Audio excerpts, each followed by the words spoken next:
WiFi alaa bittee galtee itti fayyadamaa jirtamoo biyya keessaa bittee isa kanarratti nuuf deebisii jettanii warri WiFi irratti gaaffii gaafachaa turtanii har'a deebii keessan isinii deebisuuf kachi jedhee jira. Isinis immoo akkuma baratame viidiyoo laayikii gochuun jalqaba. Baay'een keessanii oluma seentanii ilaaltanii baatu malee haqi laayikii gootan namoota muraasa kun immoo viidiyoon akka dadhabuu fi vaayiraaliinsa akka bahee gara namoota birootti sheeriin taane gochaa jira jechuudha. Kanaafuu irraa fayyadamaa jirtu irraa barachaa jirtu yoo ta'e hiriyoota keessan kaaniif immoo tokko irraa warqee walii keessan sheer gochuudhaaf deeggarsi isin gootan laayikii gochuu qofaanii jechuudha.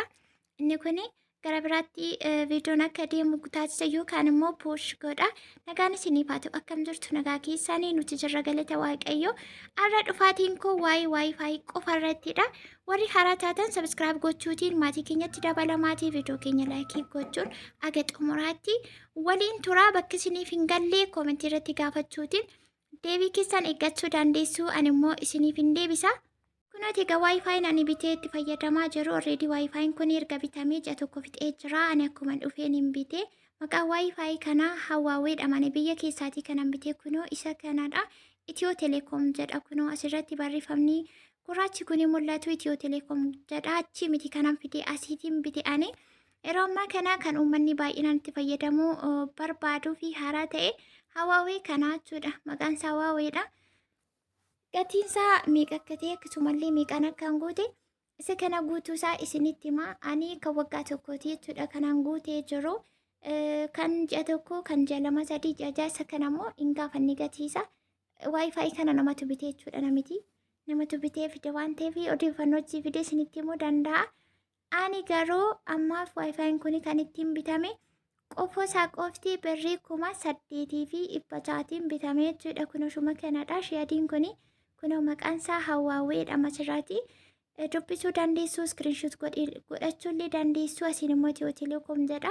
WiFi baay'ee bareedaa fi aktiivii ta'e akkasuma erga gaafa dhufee mana kana seenee guyyaa tokko hin cufne ani ittuma fayyadamaa jirra. Akkasuma roonni chaarjii fixee chaarjiitti gochuun alatti rakkina tokko irratti hin argine jechuudha. Baay'ee bareeda. Warri gara biyyaatti dhufuu barbaadanii gosa kanaa bitattanii itti fayyadamuuti dandeessu. Gatii isaa akkuma isiniin jedhee birrii 8,600 bitame qofoo isaa qofti. Kan waggaa tokko immoo birrii 10,000 itti guutame jechuudha. Walumaa gala isaatti birrii 18,600 jechuudha. Birrii 8,600 qofoo isaatu bitame. Kunuunshuma kanaa jechuudha. Qofoon isaa birrii 8,600 bitame. Kan waggaa tokko immoo birrii 10,000 itti guutame. Walumaa gala isaatti 18,600 as ga'ee jira jechuudha. Akka fedhii fi humna keessanitti guuttachuu dandeessu. Kan ji'a tokko warri ji'a ja'anis barbaadan kan ji'a ja'as kan waggaa lamaas yoo ta'e kan ji'aa fi kan ji'a jaallee hin beeku ani meeqa akka ta'e ana miti kan deemee bitee gaafa sana nama bite immoo irraa gaafadhee odeeffannoo dabalataasaa isinii qabadhee dhufuu danda'a. Ammaaf garuu kan ani bitee itti fayyadamaa jiru asuma biyya keessaa bitee WiFi Hawaawee isiniin jedheera. Kun akkuma isinitti mul'achaa jirudha.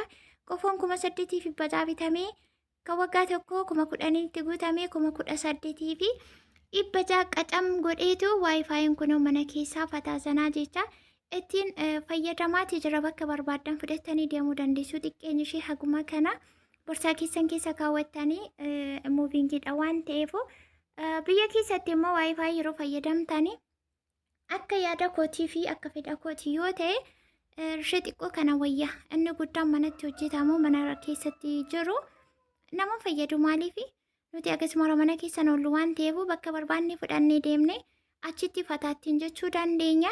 Mana keessatti TV irratti hidhattanii TV keessan illee WiFiidhaan fayyadamuuti dandeessu. Waan meeqaaf gargaaraa jechuudha. Kunooti WiFiin isa kana kunoo bakka kanaan chaarjiitti suuqanii chaarjii yeroo fixee bichaa isinitti godha. Chaarjii mataa isaa qaba walumaan bitamee kan dhufe. Yeroo chaarjii fixee chaarjiittiin godha. Isaan alatti hin cufamne amma yoona cufee hin beeku. Ittuma fayyadamaatii jira jechuudha. Gammaatti rakkoo tokko hin qabu. WiFi itti fayyadamaa jiru guutummaa guutuutti kana fakkaata. Gaaffii keessaniifis immoo deebii kan ta'u isuma kana. Alaas immoo bitattanii fidattanii dhufuu dandeessu. Fidattanii dhuftanii teelee deemtanii ulaagaa guutamuu qabu guuttattanii itti fayyadamuu dandeessu. Garuu ijoolleen tokko alaa fidanii dhufanii asitti immoo nu didedhanii kan kassaraanis jiru. Ani egaa walumaa galasaatti biyya keessa yoon jira miti kan jedhuun achiin bitee dhiisee dhufee asii immoo kunoo argadhee kunuutti fayyadamaa jira. Bakka kana tuqaa sadiitu jira. Tokko irratti yeroo chaarjii fixuu ibsaa diimaa agarsiisa. Isa tokkoffaa irratti, isa lammaffaa irratti yeroo miisejjiin asirra galu teeleen miisejjii wayyoo gashite ta'e isa lammaffaa irratti ibsaa agarsiisa. Inni sadaffaan immoo yeroo hojjetu jechuudha. Yeroo hojjetu achirratti illee ifa agarsiisaa jechuudha. Naxaa tuqaa sadiin kunillee tajaajila mataa isheetii qabdi, hojii qabdi jechuu barbaadeeni. Walumaa galasaatti gaani waayifaayi qoffoosaa 8,800 bitee birrii 10,000 immoo kan waggaa tokkotti guutee 18,600 akka kana fakkaatu waayifaayi kana fakkaatuun qabaa jechuudha. Biyya dhuftanii bitachuu dandeessu. Haga barbaaddanii kan jajaanis ta'e ji'aanis ta'e waggaatiinis waggaa lama haga fedhii keessaniitiin itti guuttachuudhaan cinqeef dirqii tokko malee waayifaayi keessanii fudhattanii bakka barbaadan deemuutiin itti fayyadamuutii dandeessuu. Gaaffii keessaniif deebii kan ta'u waa'ee waayifaayi irratti kana fakkaata. Kunis ija keessan duraati. Gaaffii biraammoo baay'een keessan na biraa qabdu gaasa kana suutee dheetiin isinii fida. Lakkoofsa bilbila kun na gaafattanii gaaffii yookaan yaadaan viidiyoo irratti hojjennee qofa keessan kan na gaafattanii yoo qabattan qofa isin keessumsiisuu kanan danda'u. Duwwaa 957 4064 karaa wasaappii eeloo jechuutiin na argachuutii dandeessuu isiniin jedhaa. Gaappileessuun hundi keessan viidiyoo isin laayikii gootaniin barbaada.